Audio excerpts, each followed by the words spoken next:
67 కోట్ల మంది వానరులు మహావీరులైనటువంటి వారు రామలక్ష్మణులతో కలిపి పడిపోయారు. ఒక్క వానరుడు యుద్ధభూమిలో లేచి తిరుగుతున్నవాడు లేడు. ఇంద్రజిత్ శక్తి తెలుసు కాబట్టి విభీషణుడు వెళ్ళిపోయాడు, దొరకలేదు. స్వామి హనుమ ఏ అస్త్రము చేత బంధింపబడరు కాబట్టి హనుమ ఒక్కరే ఉన్నారు. అందరిలో పెద్దవాడు, బ్రహ్మ యొక్క అంశలో వచ్చినవాడు జాంబవంతుడు నేల మీద పడిపోయి ఉన్నాడు. విభీషణుడు కాగడా పట్టుకుని అడిగాడు, తాతా కుశలమేనా అని అడిగాడు. వానరులలో శ్రేష్ఠుడైన హనుమ బ్రతికి ఉన్నారా అని అడిగాడు జాంబవంతుడు.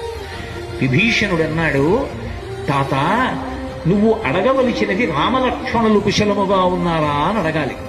హనుమ కుశలముగా ఉన్నారా అని అడిగారేం తాత అని అడిగారు. మొత్తం వానరులు రామలక్ష్మణులతో కలిసి పడిపోయినా కూడా నష్టం లేదు.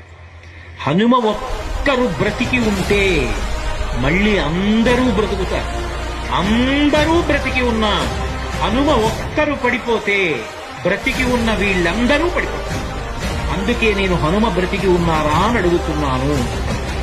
ఓంగి జాంబవంతుడి పాదములు పట్టుకుని తాతా హనుమ నీ కుశలం అడుగుతున్నాడు, నమస్కరించుతున్నాడు అన్నాడు. కైలాసము పక్కన వృషభము అనబడేటటువంటి పర్వతం ఉంది. అక్కడ పరమశివుడు తన యొక్క త్రిశూలాన్ని ధనస్సుని నిలబెడతాడు. అక్కడే ఆదిశేషుడుంటాడు. 2 పర్వతముల మధ్యలో ఓషధీ పర్వతం ఉంది. ఆ ఓషధీ పర్వతంలో 4 ఓషధులున్నాయి. మృత సంజీవని, విశల్యకరణి, సువర్ణకరణి, సంధానకరణి అని 4 ఉన్నాయి. ఆ 4 ఓషధులు తీసుకురావాలి. నువ్వు వెంటనే ఆ ఓషధులు తీసుకొస్తే వానరులు బ్రతుకుతారు. ఒక్క గుజుటున బయలుదేరి కైలాస పర్వతం దగ్గరికి వెళ్ళిపోయారు. ఈ స్థానములన్నీ చూశారు. వృషభ పర్వతం దగ్గరికి వెళ్ళారు. 2 పర్వతాల మధ్యలో ఓషధీ పర్వతాన్ని చూశారు. ఓషధీ పర్వతం హనుమ వస్తున్నారు, ఓషధుల్ని తీసుకెళ్లిపోతారని కనపడకుండా వాటిని దాచింది.